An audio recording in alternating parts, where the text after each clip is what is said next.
Okay, hello everybody. Hello and welcome. Hello from Florida. Hello, I'm doing very well. Thank you very much for asking. Yes, hello. Good to see everybody.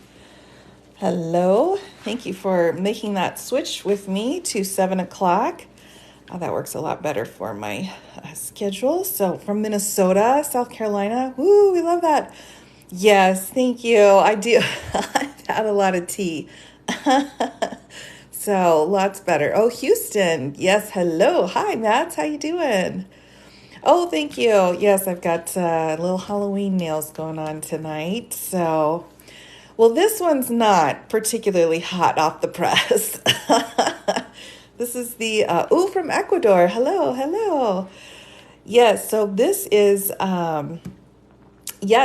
the Florida docket. So tonight I'll be going through the, oh, Love the Ring. Haven't seen that one. Oh, yes, it's time to switch to my fall rings. So I've got a few new pieces that I will be sharing with everyone as time goes on.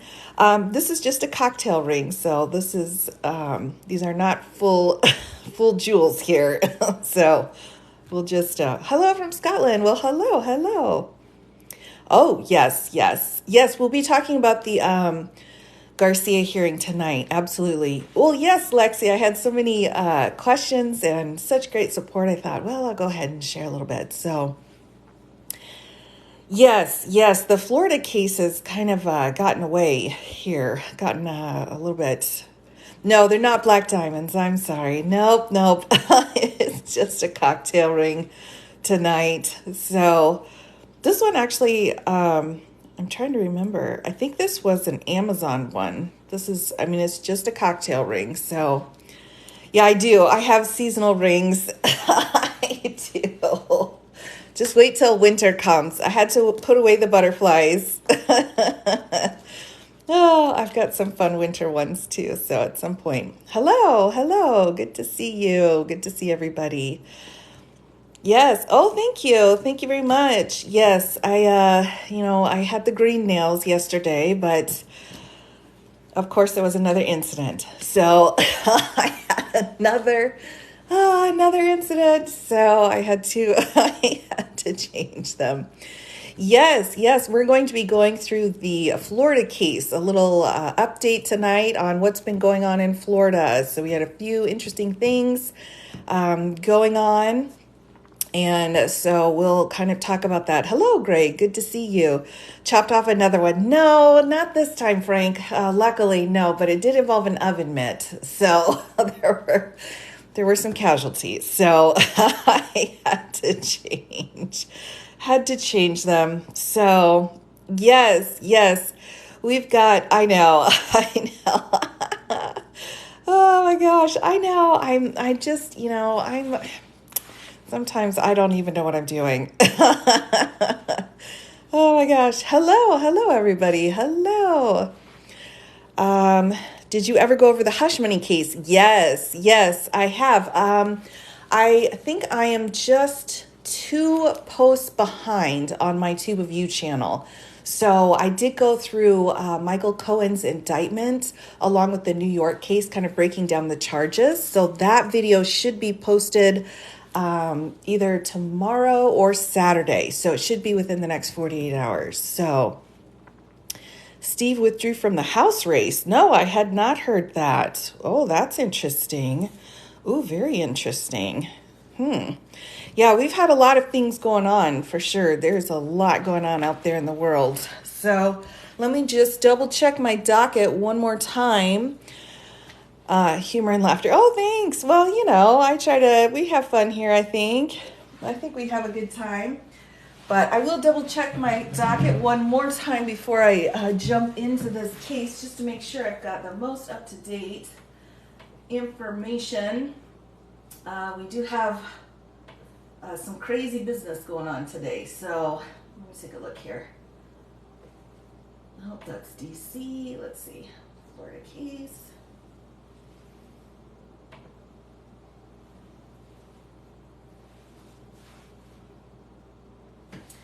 Okay, yeah, it doesn't look like she has issued an order yet. So, yes. So today was a busy day, everybody. This is the Florida case, and I'll be focusing on that tonight. I need to go just a little bit shorter tonight, but I'll be back again tomorrow. So, in exchange for a shorter one, I will be back.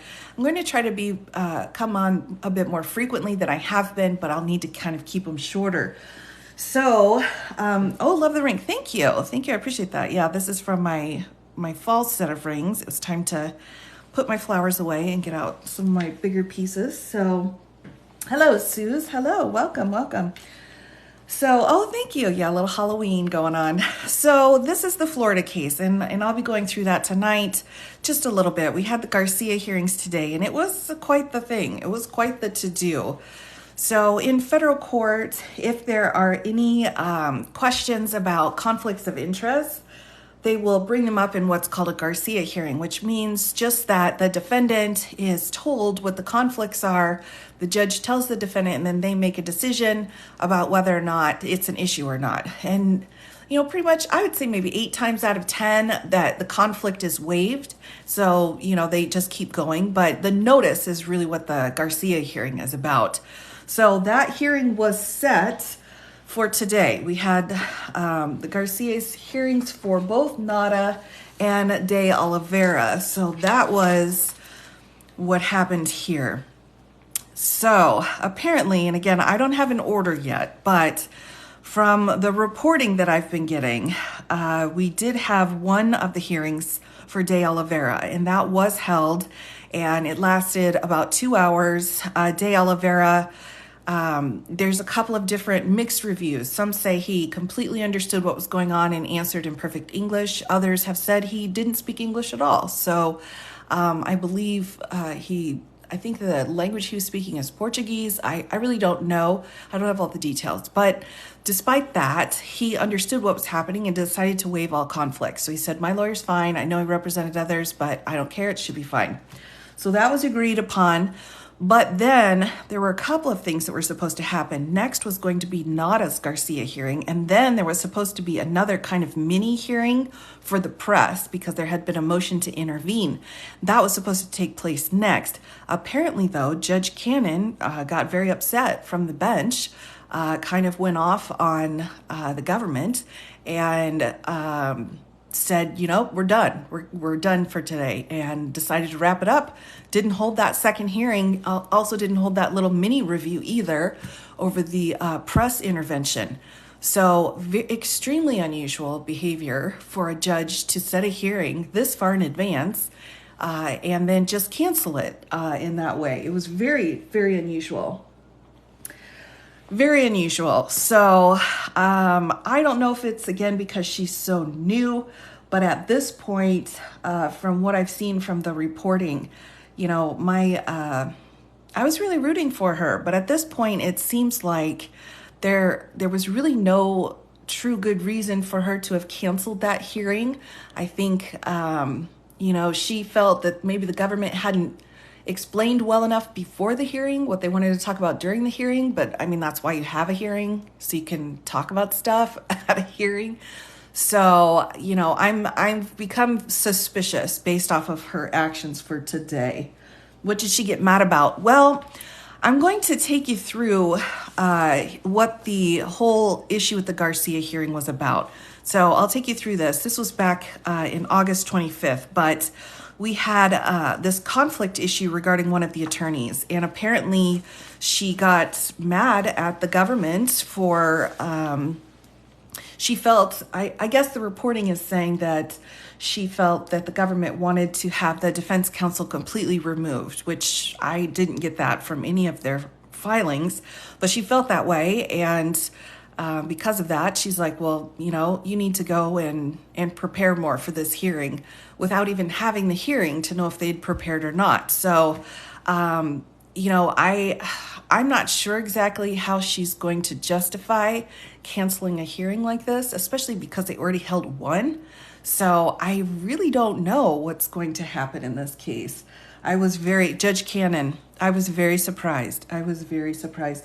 Most judges, when you get a hearing on the schedule, they will do everything within their power to get that hearing up and going, and especially because they already had one. So was she even a judge before being appointed? Now that I don't know. I do not know her history. I do not know that. But this, to cancel a hearing in this manner, in this way, very, very, very junior move, in my humble opinion. Very new attorney, or new judge. And if you think about it too, we have a ton of new judges. Like in New York, we've got some seriously seasoned judges out there taking care of business. But Judge Chutkan in DC, and then also Judge McAfee in Georgia, very young, very new. And they're, setting these hearings up and knocking them down like nobody's business. So, if you're just comparing them to other hearings with judges with the same amount of experience, there was nothing like this so far. I mean, again, who knows what'll happen, but would you consider it to be unprofessional? I would consider it to be unprofessional. Absolutely. I think, from what I've heard, again, I don't have the order, but from a couple of different sources of people who were there reporting on it, there are some conflicting stories. But no matter what the ultimate story is, she canceled the hearing. So, if there isn't like a tornado coming or a hurricane and you're canceling a hearing, it speaks to lack of experience typically. So I'm very surprised, especially because, this schedule's been set. She's already started changing the dates. She's changed all of the SIPA 4 challenges and hearings. All of those have been paused. So we've got some issues going on. So she's, I've got some questions. I've definitely got some questions about it. But I'll take you through the motion here. It's not very long regarding the whole Garcia hearing question, just to give you some insight into what that hearing was supposed to be about that they did not have. So De Oliveira did waive any conflicts, so I believe he'll continue to go. She should be issuing an order, although it could be a paperless order. That seems to be kind of her trend. And then I don't know what's going to happen. If she's going to have to reschedule that Garcia hearing. I'm not sure when she's going to do that. I don't see anything on the docket right now. It's very unprofessional. So I'm not really sure what's going to happen. I'm not sure. I'm really not sure. And it is her courtroom, if she wants to not have a hearing, she doesn't have to have a hearing. Absolutely. But, the stakes are pretty high on these kinds of cases. And when you look at how all of the other judges are handling the cases, you got some questions to ask, I think. I'm not sure who's above her. That's a great question, though. I'm not sure. But that's kind of that's her situation at the moment. So, I will walk through a couple of these documents, again, to kind of explain what this conflict was all about, which is really why we had the hearing to begin with. And, you can kind of make your own assessment. I mean, ultimately, the reporting is saying she was mad because she felt like what the government was asking for was out of line. Oh, thank you. Oh, my gosh. Learning. She felt what they were asking for was out of line, but, then again, we didn't have a hearing, so we don't know full what they were asking for. Garcia hearing is basically a notice hearing where you put on evidence to show there's a conflict, and then determinations are made after that. So I'm not really sure exactly what had happened here. I'm not sure exactly. We will see. Yeah, I had been reserving judgment, giving her a chance to kind of do what she needed to do. She was a corporate lawyer. Oh, that's interesting. But, kind of the pushing back of the dates, her responses to motions, how long she waited in order to put the protective order into place. With anyone who's waiting on a protective order, you know how frustrating that is. So I think now all together, and then with her actually canceling this hearing today, yeah, I've got some doubts. Can Jack request a new judge? Not at this point. This certainly wouldn't be grounds to request a new judge. This is just, it looks bad for her. She's going to need to kind of figure out how to get this set back to rights again, and she could. But at this point, I mean, anytime you've got a judge canceling a hearing like this, it's very unprofessional. Okay. She was randomly chosen. She was on the list, and there's like a lottery style for which judge got chosen, and her number got picked, so it was pretty random. So for the Florida case, and I'll get a sticky note here, but what I've got is I went back through their entire docket to look and see what the Garcia hearings were all about. So this is what was filed before, and this is a notice, again, explaining that there are some conflicts of interest. We've gone through a conflict of interest sets that have been out in Georgia. I think we talked about that a little bit in DC. We've had conflicts before. It's very normal. It's a very typical thing to do to have Garcia hearings. Very normal. Again, just to say, hey, here's conflicts. Everybody needs to know what's going on, and everyone agrees to continue, so it's fine, typically. But in this particular case, we've got a couple of situations that came up. So Garcia is the name of the case involving someone who did not have proper notice regarding conflicts with his attorney. So, all right. Oh, I just came on. I haven't been on too long. So let me write out my sticky note here. So we've got the Florida case. Whoops. I'm still on red from marking up a motion here. So Florida case on Garcia hearing. All right. So I will put my sticky note on here so everyone knows what we're talking about. So this will be, again, this is a grand jury subpoena that's come out. There are tons of information in here explaining where the conflict came from, all right? So we'll just kind of keep that in your mind here. What are your pen color rules? Well, it's complicated. It's complicated. I have a very complicated relationship with my writing utensils. I do. Every color means something a little different depending on what's going on. Oh my goodness. All right, so here we go. So again, I'm giving you background here into what the conflict is. So we'll get started here with a response to a motion for disclosure. So this is where we've got Stanley Woodward, who is the attorney for Walter Nada. So this is what the issue is his attorney, all right? So earlier today, attorney Stanley Woodward, counsel for Walter Nada, a defendant in U.S. v. Trump, filed a motion seeking either one, to unseal the proceedings in this matter, save for the redaction of any reference to, whoever's sealed here, an individual whom Woodward previously represented, or two, to authorize the sealed disclosure of the record in this matter, including transcripts of the hearing held by the court, to the district court presiding over the Florida case. The government does not oppose the public filing in the Florida case of record materials related to the conflicts hearing in this matter with redactions to this person's name. Indeed, permission for such a public disclosure was expressly granted under a prior government motion and the court's correspondence on July 30th of 2023. The government moved ex parte, which means only one side spoke to the judge. Usually both sides always have to be present for everything, but there are some exceptions.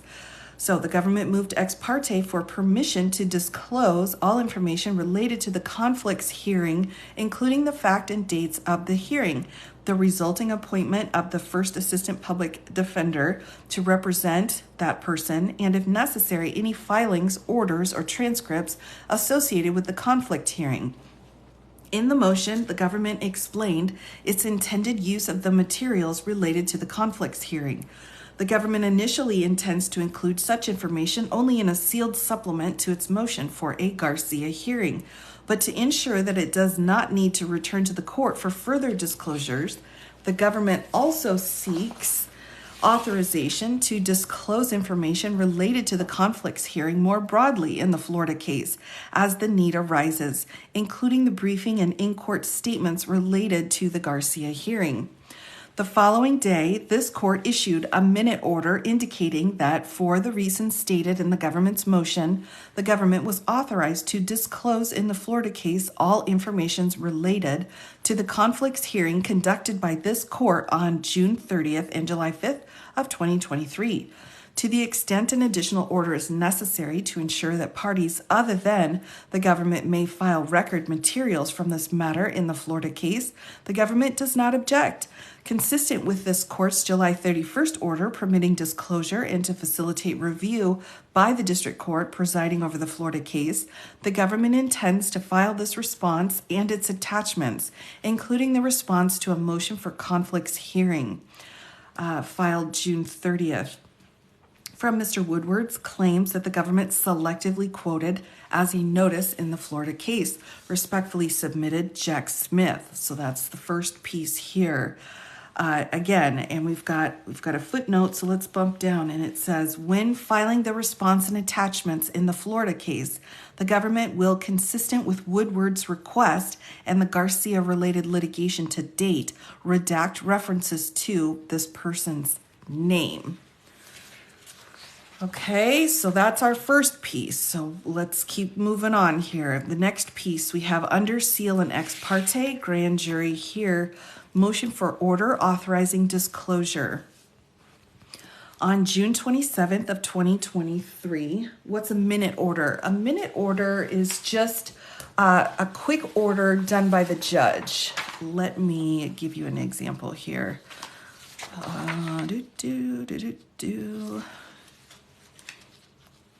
She has a lot of minute orders, actually. Here it is, right here. Minute order for proceedings held before the magistrate judge. So this was actually the magistrate. So what they do is they just write out quick what happened. So what was going on and what's been included. So it's a short, brief order just explaining what happens. And there's a lot of those. We have a lot of paperless orders and a lot of minute orders in this case. That seems to be trending. So, whoops, last one here. All right, motion for order authorizing disclosure. On June 27th of 2023, the government filed a sealed motion asking the court to conduct an inquiry into potential conflicts of interest arising from attorney Stanley Woodward Jr.'s simultaneous representation of this person. So let's pause for a moment, everybody. Does anyone have any idea who this person is that's being redacted here? I'm just wondering if we have, if you all are kind of following the secrets here, right? So we know that this person is going to be called by the government to testify against Mr. Nada. That's why there's a conflict, because Mr. Woodward represented this person previously, and so he's now representing Nada, so he's going to have to cross-examine a former client on the stand. It's the IT guy. Exactly. Yes, it's the IT guy. Right. So the IT guy who has critical information, who ultimately flipped after he got a new attorney, he's the one that's being involved here. So he's going to be called by the government, and Woodward represented the IT guy previously. And so what Jack is saying here is, hey, can we just look and see if there's a conflict here? So that's what all of this paperwork is about. Yeah, I know, sneaky. All right, so simultaneous representation of this guy and Waltine Nada conflicts hearing motion and a separate sealed motion seeking court authorization to disclose the conflicts hearing motion by, among other things, attaching a copy of the motion to a sealed notice to be filed in United States v. Donald Trump, Nada and De Oliveira. The court granted both motions and the government filed the sealed notice with a copy of the conflicts hearing motion attached the same day. After conducting a conflicts hearing on June 30th and July 5th, the court, at this person's request, appointed First Assistant Federal Public Defender Michelle Peterson to represent him going forward. Represented by Peterson, he then entered into a cooperation agreement with the government and testified before the grand jury in the Southern District of Florida on July 20th of 2023. So the grand jury, right, they're the ones that found probable cause to charge these three defendants. So he had already testified in front of that grand jury, and it was during that testimony that he was being represented previously. Oh, wait, hold on. hold on. Let me back up. He was being represented by Peterson. I'm sorry, I spoke incorrectly. Peterson, when he went and testified in front of the grand jury on July 20th. The grand jury then returned a superseding indictment in the Florida case on July 27th. So remember, we've got two indictments involved in this case, okay? We've got the original indictment, and then we have the superseding indictment. So in that original indictment, he was being represented by Mr. Woodward. But then when he came back and testified with his representation being done by Ms. Peterson, that's when they had enough information to go forward on the superseding indictment. Are you following that, everybody? Why redacted if everyone knows his name? Well, that's just how we do stuff. It doesn't make any sense. I'm going to need a flow chart. Right. All right, first indictment. First indictment. So this IT guy, we'll just call him IT guy, all right? His attorney was Woodward. This was before Nada had an indictment, so he didn't need an attorney. So Woodward was his attorney. The second indictment, all right, was Ms. Peterson, all right? So, and he agreed to cooperate. He did not agree to cooperate in the first one. That's why they already had one, and then they had to go back for a second one because he had not cooperated. And then we've got De Oliveira and all of that question about the security footage. All of that was added to the second superseding indictment where he testified in front of the grand jury and he was represented by Ms. Peterson. So the issue is during this first grand jury indictment testimony when Woodward was representing him. All right? Follow the bouncing ball. It's getting a bit ridiculous. So, oh my goodness. Here we go. The government presently intends to file a motion in the Florida case requesting a hearing referred to in the 11th Circuit as a Garcia hearing. U.S. v. Garcia hears the case to inquire into potential conflicts arising from, among other things, Woodward's representation of Nada during a trial at which his former client is expected to testify against Nada and be subject to cross-examination about false statements made during the time that Woodward represented him. So you can see the conflict there, right? Because he's going to be cross-examining the IT guy about whether or not he was telling the truth to him. And that's going to be some pretty difficult cross-examinations here. The government further believes that the court in the Florida case, which was previously notified of the filing of the conflicts hearing motion, should now be notified of all relevant information related to the conflicts hearing, since that information may assist the court in determining whether to hold a Garcia hearing and in resolving any issues that arise therefrom. The government therefore moves for an order permitting it to disclose to the court in the Florida case all information related to the conflicts hearing, including the fact and dates of the hearing and resulting appointment of the AFPD to represent this IT guy, and if necessary, any filings, orders, or transcripts associated with the conflicts hearing. The government initially intends to include such information only in a sealed supplement to its motion for a Garcia hearing, but to ensure that it does not need to return to the court for further disclosure orders, the government also seeks authorization to disclose information related to the conflicts hearing more broadly in the Florida case as the need arises, including in briefing and in-court statements related to the Garcia hearing. All right, so we're continuing on to page 3. This is Jack's motion. By local rule of this court, because the proceeding on the conflicts hearing, your voice is getting dry. Sorry, everybody. I've been drinking tea like it's going out of style, everybody. I promise.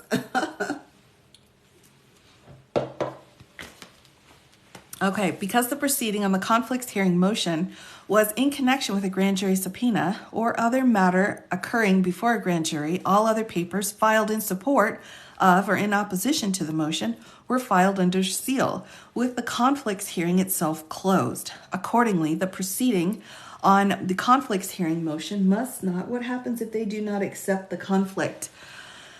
So if Nada is the one that has to recognize whether or not the conflict is harmless or not. If he feels like I can still have appropriate representation, even though, he's going to be cross-examining a previous client, and so he waives the conflict, the judge could agree with that and it could be fine. There could be no problem. But if he does not agree with that, if he's like, whoa, I don't know that I'm going to get proper representation, then they would have to stop everything and he would have to get new counsel. Keep in mind, both of the attorneys, the one for De Oliveira and the one for Nada, are being paid for by Mr. Trump. So, those attorneys have been chosen in a little bit different way than what they had been for most people. So it's kind of an interesting situation. Accordingly, the proceeding on the conflicts hearing motion must not be made public except by order of the court. Papers, orders, and transcripts of hearings subject to this rule or portions thereof may be made public by the court on its own motion or on a motion of any person upon a finding that continued secrecy is not necessary to prevent disclosure of matters occurring before the grand jury. These requirements advance the important public and private interests served by the grand jury secrecy requirement contained in Federal Rule of Criminal Procedure 6E. And then we're citing case law here. At the same time, 6E permits the court to authorize the disclosure of a grand jury matter preliminarily to or in connection with a judicial proceeding. The government must secure permission from a court overseeing a grand jury investigation before disclosing materials protected under Rule 6E to another district court. The government requests the court to permit the disclosure of all information related to the conflicts hearing preliminarily to or in connection with its anticipated motion for a Garcia hearing in the Florida case. A proposed order granting the government's motion is attached. Respectfully submitted, Jack Smith. All right, so that was one of his motions. We've got kind of this overview of what this whole Garcia issue is all about. All right, so we've got a conflict. He thinks that there would be a conflict. So again, this is he's just pulling out what that minute order was supporting what he had spoken about in the previous motion. So that's all that was added to that attachment. And then we have attachment C here. But before we bump into attachment C, what do you think? Do you think that that's too big of a conflict? Or do you think the attorney, Mr. Woodward, can set it aside and do a proper cross-examination? And so Mr. Nada would have a proper defense. Do you think it's too huge of a conflict? Or, is it okay? Is it, something that he should be able to professionally move it aside? I think it's too much of a conflict. Seems hinky. I think it's too significant. Right, definitely a conflict. Well, keep in mind, too, though, when we're talking about a conflict, we're talking about what's in the best interest of the defendant so that the defendant can have a fair trial. It's not about, is this okay for the prosecution? Because obviously the prosecution would be like, wow, I'm not sure about this. But we have to look and see, are the defendant's rights being protected? That's the most important thing in the criminal trial. So if you flip it and look at it from that perspective, I'm still confused on what the conflict is. Okay, sure. All right. Right. So, all right. So let's do a picture. Let me do a picture. Oh my gosh, I can't. Oh my gosh, you guys, don't laugh at me. All right. So here we go. Here's one guy with a hat. We'll call him Mr. It. All right. So Mr. It was called in to testify in front of a grand jury to determine whether or not there were any criminal charges, okay? Any criminal charges involved. So he was called in to testify, and his attorney was sitting back here at another table. We'll call him Mr. W, all right? He's got a little hat too. Mr. W is sitting back here watching to make sure that it is being taken care of. So he testifies, the jury hears him, and then they go on their way. Now, Mr. It has a new attorney, all right? Hello, here's his hat again, Mr. It. His new attorney is Miss P. And Miss P was like, dude, you should really, give some information to the government so you don't go down with the ship. And he's like, all right, I'm going to do that. So they call in another grand jury to determine whether or not all of the information had really come out during that first initial grand jury and if anyone else could be involved. So after this, we had two defendants and we had a few counts here. Now, after this hearing where he's like, oh my gosh, they wanted to delete footage, delete stuff directly from his testimony. So now we have 3 defendants in additional counts because of his testimony where he was represented by Ms. P. All right. So now we're at the 3rd trial. This is the petit jury. This is going to be the regular jury trial. And now all 3 defendants are here, all of the counts, and one of the primary witnesses is going to be Mr. It. So he's going to be called in. And when he sits here on the stand and is asked questions about whether or not somebody asked him to erase footage, the person asking him the questions is going to be Mr. W. Mr. W, who originally had represented him back here. So Mr. W is going to be asking his previous client questions about material that he had spoken to Mr. W about previously. How's that? Did we do it? I'm more confused. No, we can't have that. No. Oh my gosh, that's so funny. Oh, right. It is messy. Right. So whatever he and Mr. W spoke about when they were attorney-client, all of that information here, we'll just do a little speech bubble. All of this is attorney-client privileged information, right? So he probably said all kinds of stuff to Mr. W. Now Mr. W is against Mr. It. And so he's going to be able to ask all kinds of questions about what Mr. It had kind of explained to him before. So Mr. W has insider knowledge about what was going on with Mr. It. Doesn't it matter if Mr. It feels intimidated? No, Mr. It is just gonna have to deal with it. Nope. Once Mr. It got Miss P involved, Miss P is like the superhero and she's got a cape on, and so she'll take care of him. Here's her cape.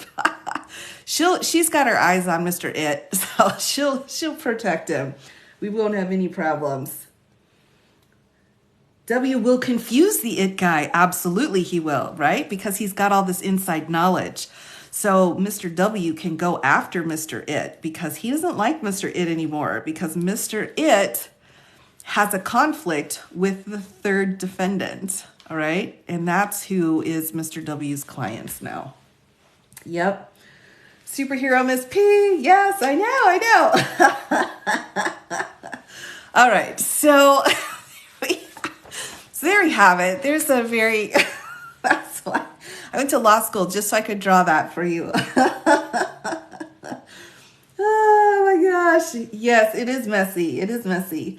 The big thing is that, of course, Mr. W has that inside information about Mr. It. Now, Mr. N, Mr. Nada, is the one that has to decide.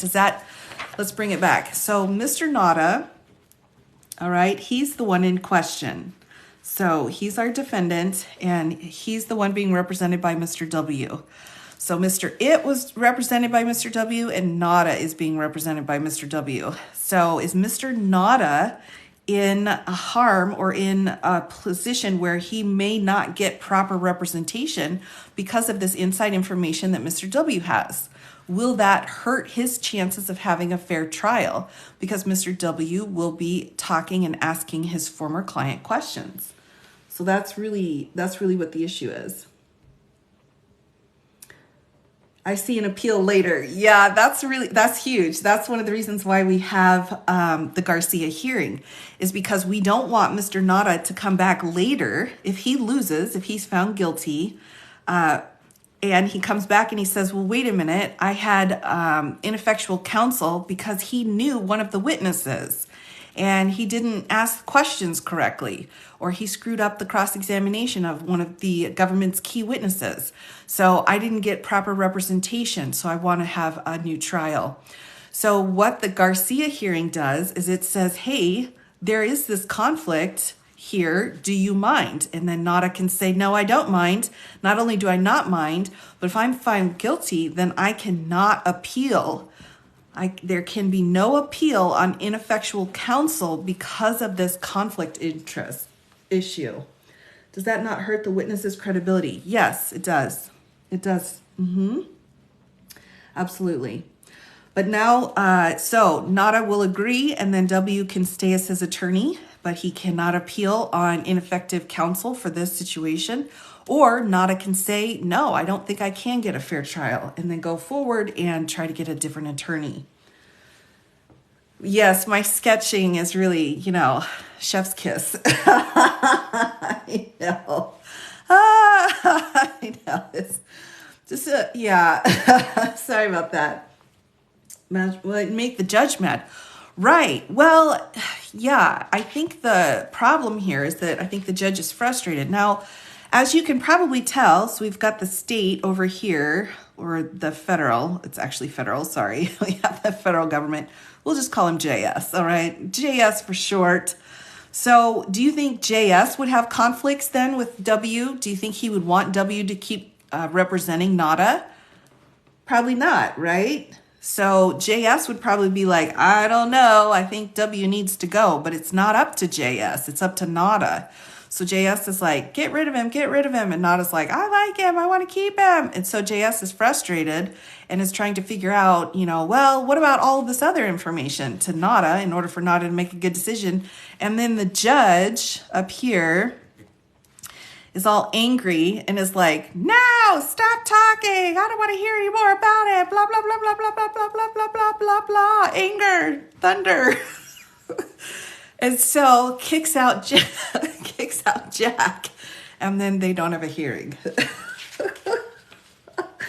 Does attorney-client privilege no longer exist? Yes, but we've got special waivers when it comes to attorney-client in these kinds of cases. Like, for example, they could actually go in camera or back in chambers with the judge when it comes to Mr. W and Nada and Mr. It, so that JS wouldn't even be involved, so that information wouldn't come out and only the judge would know.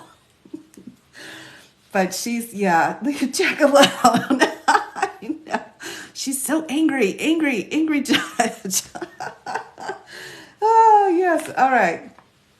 So W would be fired twice, basically. Yeah, basically. So the judge really likes Mr. W, apparently. And, so she didn't like what was happening. So having too much fun. I know. I gotta move the drawings away, everybody. I'm sorry. So my students used to say, get away from the whiteboard. Oh my gosh. Can you do the judge again? Okay. One more time, just for you. No, I'm angry. Stop. Blah, blah, blah, blah. Oh my gosh. All right. Enough of that. Oh my goodness. I am having too much fun, everybody. Too much. All right. So here we go. We've got one more thing filed under seal here, which was a response to the motion for conflicts hearing. Again, this is just documenting what has been going on between Jack and Mr. W and the whole situation. So let's go through this last order. Lawyer argue the case in front of her. I know, exactly. He's like, dude, that's my job. I'm supposed to argue. And she's like, no, Mr. Bill. Oh, all right. Counsel takes allegations of the existence of a conflict of interest that may affect the diligent and competent representation of a client extremely seriously. However, guess who's writing this? All right. This is Mr. W. All right. However, the government is incorrect in making any assertion that any alleged conflicts that may exist amount to a non-waivable conflicts as defined by the District of Columbia Rules of Professional Conduct Rule 1.7. Further, counsel strongly disputes the assertion that any conflict of interest exists.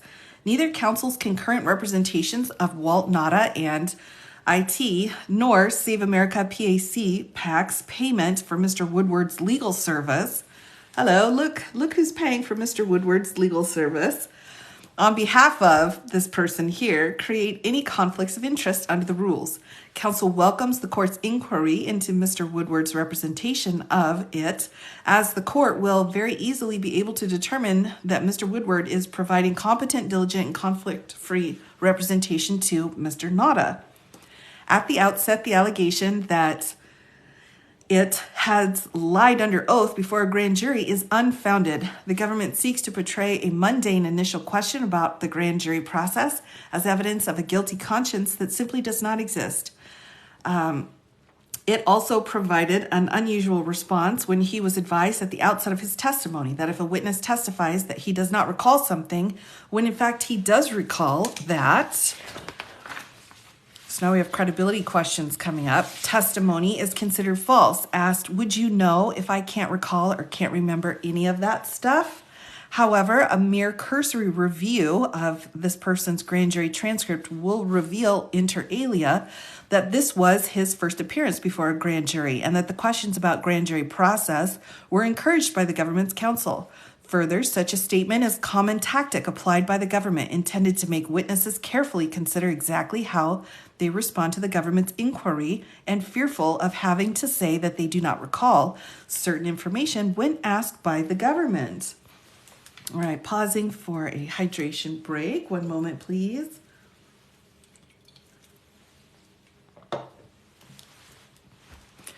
Referring to government's question as routine admonition. For the government to portray a clarifying question about a process he was wholly unfamiliar with as evidence of anything beyond clarification about the process is ludicrous, especially as he was very likely instructed to ask such clarifying questions if questions or statements were unclear to him.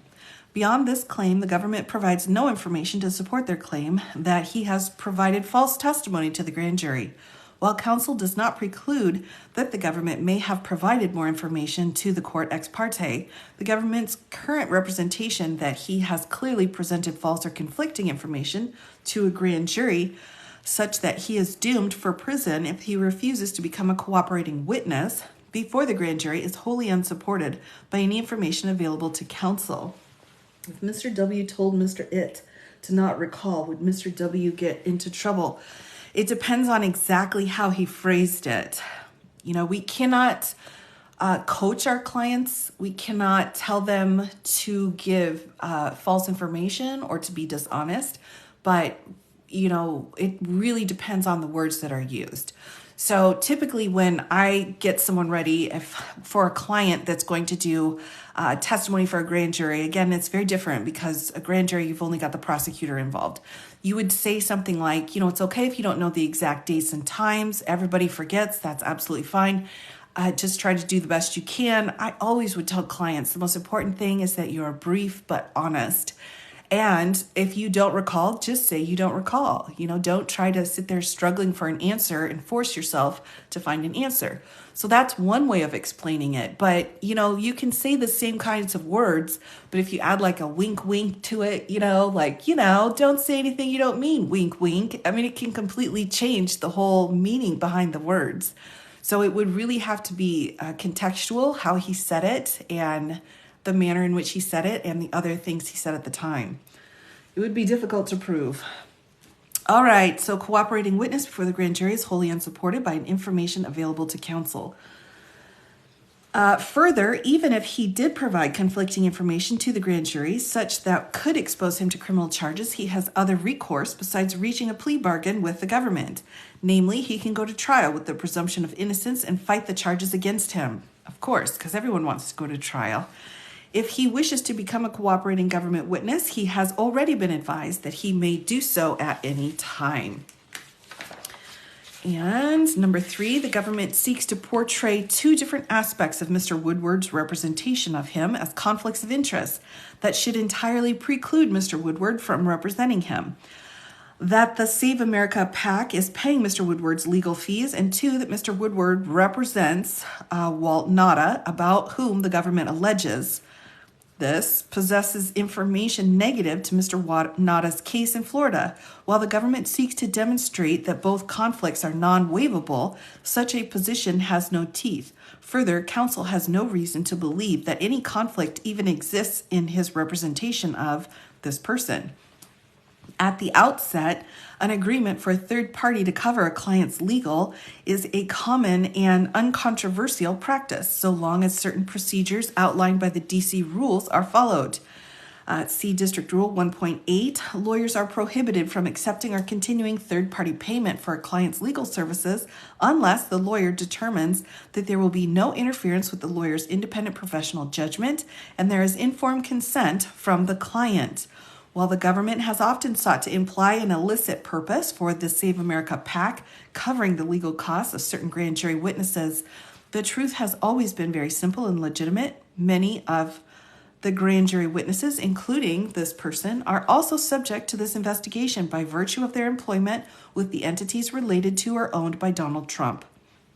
Save America PAC has placed no conditions on the provision of legal services to their employees. Ultimately, and in compliance with Rule 1.8, he was advised that Save America PAC would pay his legal fees, that he could pursue other counsel than Mr. Woodward if he so desired, that Save America PAC was not Mr. Woodward's client, and that he was Mr. Woodward's client. And that he could always make the decisions relating to the trajectory of his grand jury testimony. While the government seeks to also portray the existence of a non-waivable conflict due to the concurrent representation of Mr. Nauta and him, such an assertion is also not backed by the rules.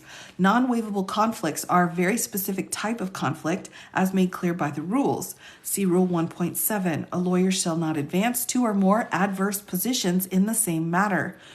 Further, the rules make clear that such conflicts are a very narrow type of conflict, whereby there is no possible way an attorney can give competent and diligent representation to both clients, that a lawyer may take positions in a different matter that is adverse to a client is not a waivable conflict. Oh, thank you. Oh, happy Halloween. So either use the lawyers we give you or pay for your own defense. Sounds a bit like that, doesn't it? See Rule 1.7. Comment 4, the absolute prohibition of paragraph A applies only to situations in which a lawyer would be called upon to espouse adverse positions for different clients in the same matter. It is for this reason that paragraph A refers to adversity with respect to a position taken or to be taken in a matter rather than adversity with respect to the matter or the entire representation. This approach is intended to reduce the cost of litigation and other representations where parties have common non-adverse interests on certain issues, but have adverse or contingency or possible adverse positions with respect to other issues. The government presents a broad swath of Sixth Amendment case law about witnesses' right to counsel of choice, effective advocacy, and a requirement of the government to notify the court at the earliest possible moment of potential conflicts of interest that arise during grand jury representation, arguing that these cases clearly preclude Mr. Woodward's representation of him. However, the case law they cite does not even support this position, as this circuit has noted that non-waivable conflicts are an extremely narrow type of conflict of interest and usually require that an attorney be involved in the underlying conduct for which their client is being prosecuted. Quoting a case here, defendant's ineffective assistance of counsel on the basis of conflict of interest that defendant had waived. Argument relies heavily on a line of Second Circuit decisions that have defined a very narrow category of cases in which conflict of interest is never subject to waiver because the conflict so permeates the defense that no meaningful waiver can be obtained. Internal quotations omitted. Ultimately, the DC Circuit noted that their view of non-waivable conflicts is much narrower than the Second Circuit's, concluding that non-waivable conflicts require the conclusion that no rational defendant would knowingly and voluntarily desire the attorney's representation. Ooh, that's a pretty high standard here. Knowingly and voluntarily. Further, it should be noted that the cases cited by the government in this matter concern conduct that goes well beyond any conduct alleged against counsel, namely criminal activity related to that for which counsel represents clients. The government has not alleged such activity, meaning their offered cases are distinguishable. So that's important. Ultimately, this is little more than a last-ditch effort to pressure him with vague and likely non-existent criminal conduct in the hopes that he will agree to become a witness cooperating with the government in other matters. Government filing here. A conflict may arise during the investigation of a lawyer's responsibility to his other clients. Prevents the lawyer from exploring with the prosecutor whether it might be in the interest of one witness to cooperate with the grand jury or seek immunity if the witness's cooperation or testimony would be detrimental to the lawyer's other client. Professional ethics prevent an attorney from advising a witness to seek immunity or leniency when the quid pro quo testimony and damning his other clients to whom he also owes a duty of undivided fidelity. In many cases, however, the advice is precisely what the client needs to hear, even or perhaps especially when it is unwelcome advice that the client, as a personal matter, does not want to hear or follow. Ultimately, he has been advised by counsel that he may at any time seek new counsel, and that includes if he ultimately decides he wanted to cooperate with the government. However, he has not signified any such desire, and the means counsel for him can conclude to represent him both diligently and competently. Footnote 1, signatures on the next page. So he's citing Rules of Conduct 1.1, and then here's his signature page as well. So this is Mr. W's signature. So that was his response. All right. So that is what the Garcia hearing was all about, or was supposed to have been about today in Florida. Yes, hi Jay. Thank you. Yes. Yes. I mean, there's a lot of issues here, and I don't think it's harmful to ask questions about a political PAC paying for legal fees. I think you can ask the question. I think you can ask the question about the conflict. Now, what's actually decided, that's up to the judge. I mean, if she's listening to all of the information and the evidence and then makes a determination, that this is waivable and Nada wants to waive it, he can waive it. I don't see a problem with that. But, the judge kind of needs to hear the information first. And in order to do that, you need to have a hearing.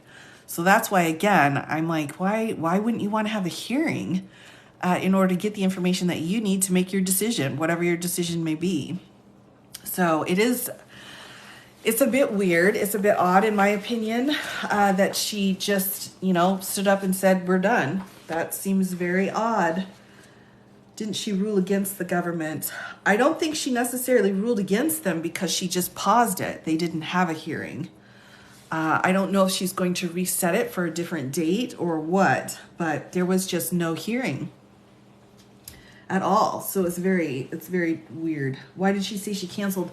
I don't have an affirmative backed up piece that I can give you. What has been reported was she had several reports had said she had admonished the government for bringing in issues that they had not briefed previous to the hearing.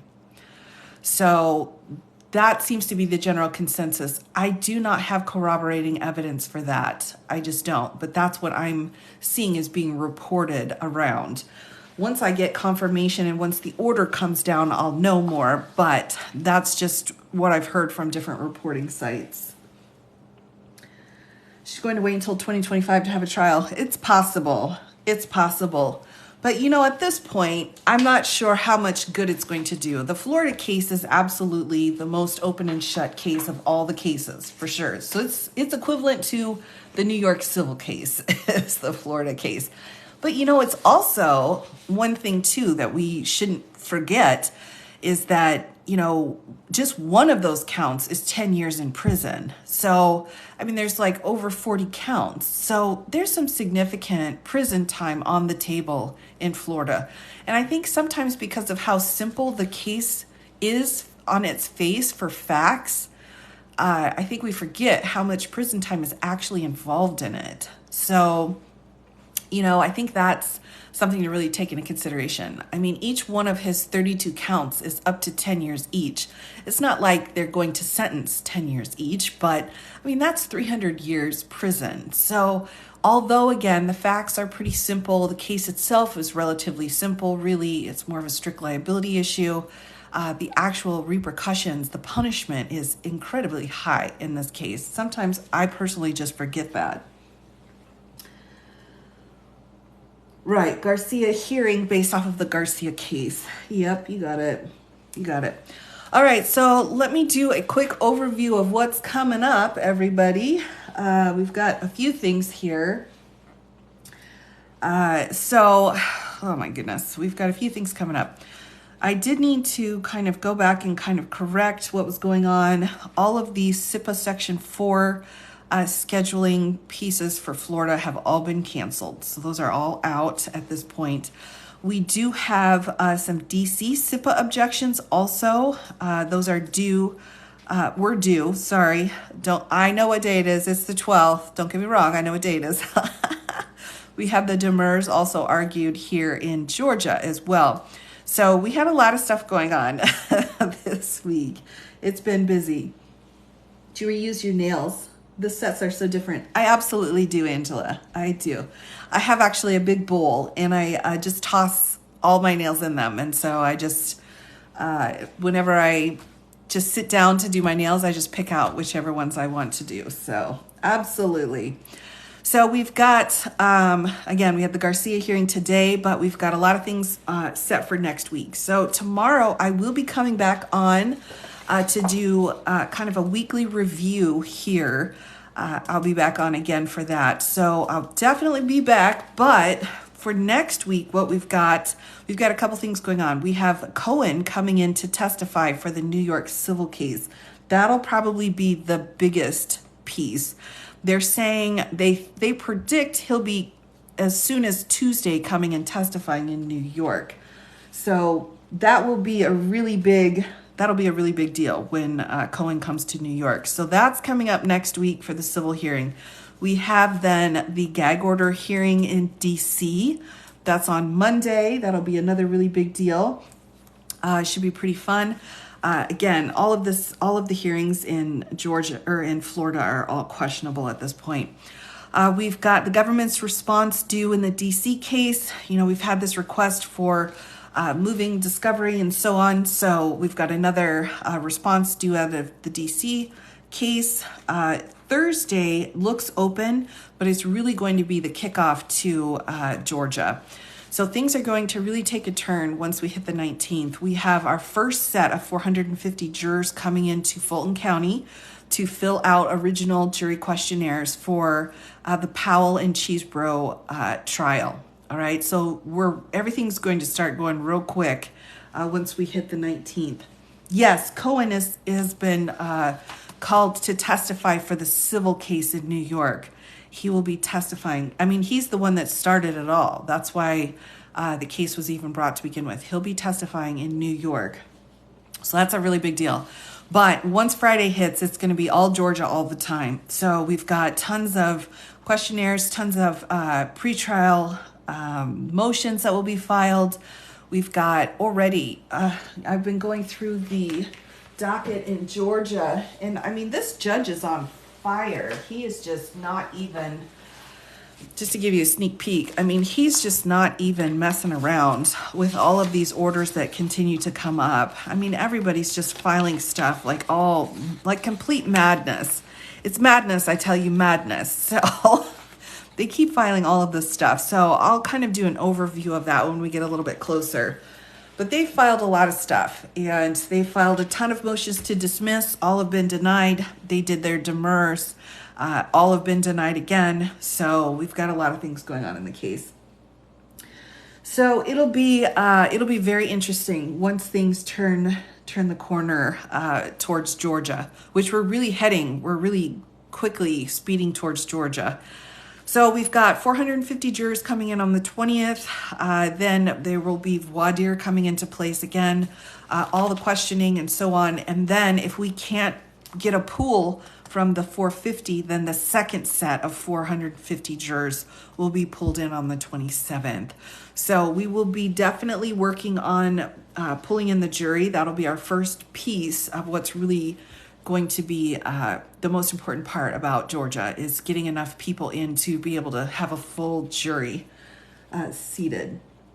Now, they won't televise the voir dire process, but but I'm not sure if at the beginning it might be televised, or there might be a summary, or there might be a meeting regarding the questions for the jury. So there are some things that could be televised. And so I'm thinking that will probably happen. Even the Zoom meetings, the Zoom calls have been televised. So I'm thinking they will kind of, put things together as they go. But actually, we won't actually be able to hear the questions of the jurors or see the jurors either for confidentiality issues. So that'll be important. Oh yeah, yep. Hopefully they can keep the jurors safe. Yeah, and I think they will. I'm feeling pretty good about that at this point. But so the other big thing that's going on too next week is that you probably know we've got 2 more civil cases. I haven't really spent a lot of time on these, and I probably won't. We've got 2 federal employees who are suing the United States and the FBI, I think, Department of Justice, for wrongful termination and discrimination for when they worked under President Trump. So when he was in office, they were fired. And so they're suing the Department of Justice, so his Department of Justice. So he has been ordered by the court to appear for depositions for these civil suits.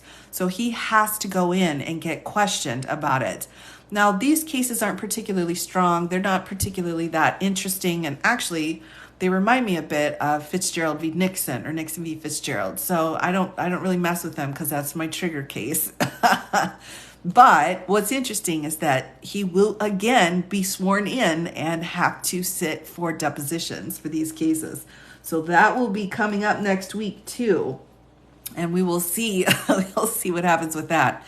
If any of that information gets released to us, which I don't know what will be going on there. So for me, I will be back for a review tomorrow to kind of, again, give an overview of what happened this week for the New York civil case. We did Florida tonight. I'll be able to give you a better idea of what's going on in Georgia. I do have Trump's motion on discovery in D.C. along with about 10 exhibits. So that'll be my next major document that I will take you through. I'm not sure we'll have time tomorrow because I'll probably just do a quick review. But either Saturday or Sunday, I'm not sure which one. I'm not sure I can do both. But one of these days, I will go through the Trump motion on discovery in D.C. So that'll be my next major document.